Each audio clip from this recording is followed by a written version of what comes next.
Hi guys, ಇವತ್ತು ನಾವು ದಂಟಿನ ಸೊಪ್ಪಿನ ಪಲ್ಯವನ್ನು ಮಾಡಲಿಕ್ಕಾಗಿ ಹೋಗ್ತಾ ಇದ್ದೇವೆ. ಅದಕ್ಕಾಗಿ ನಾವು ಒಂದು ಬಾಣಲಿಯನ್ನು ಇಟ್ಟು ಅದಕ್ಕೆ ಅಡುಗೆ ಎಣ್ಣೆಯನ್ನು ಹಾಕೋಣ. ಎಣ್ಣೆ ಕಾದ ಕೂಡಲೇ ನಾವು ಅದಕ್ಕೆ ಸಾಸಿವೆ ಕಾಳನ್ನು ಹಾಕೋಣ. ಈಗ ಅದಕ್ಕೆ ನಾವು ಈರುಳ್ಳಿ ಮತ್ತು ಮೆಣಸಿನಕಾಯಿಯನ್ನು ಸೇರಿಸಿ ಚೆನ್ನಾಗಿ ಬಾಡಿಸೋಣ. ಅದು ಬಾಡಿದ ಕೂಡಲೇ ನಾವು ಅದಕ್ಕೆ ಅರಿಶಿನ ಪುಡಿಯನ್ನು ನಾವು ಸೇರಿಸೋಣ. ಒಂದು ಚಿಟಿಕೆ ಅರಿಶಿನ ಪುಡಿ.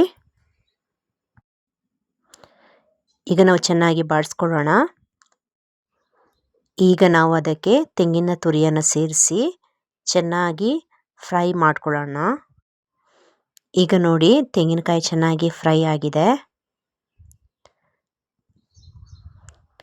ಕಾಯಿ, ಈರುಳ್ಳಿ ಮತ್ತು ಮೆಣಸಿನಕಾಯಿ ಜೊತೆ ಸೇರಿ ಚೆನ್ನಾಗಿ ಫ್ರೈ ಆದಮೇಲೆ ಅದಕ್ಕೆ ನಾವು ಇಟ್ಟುಕೊಂಡಂತಹ ಸೊಪ್ಪನ್ನು ಸೇರಿಸೋಣ.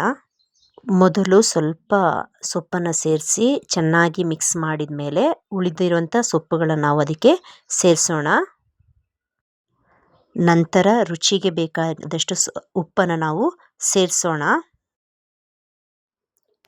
ನಂತರ ಕಡಿಮೆ ಉರಿಯಲ್ಲಿ ಇಟ್ಕೊಂಡು ಒಂದು ಲಿಡ್ಡನ್ನು ಹಾಕಿ ಅದನ್ನು ಬೇಯಿಸೋಣ. ಹಾಗೆ ಕಡಿಮೆ ಉರಿಯಲ್ಲಿ ಒಂದು 10 ನಿಮಿಷಗಳ ಕಾಲ ನಾವು ಬೇಯಿಸೋಣ. ನೋಡಿ, ಈಗ ನಮ್ಮ ಸೊಪ್ಪಿನ ಪಲ್ಯ ಸವಿಯಲು ರೆಡಿ.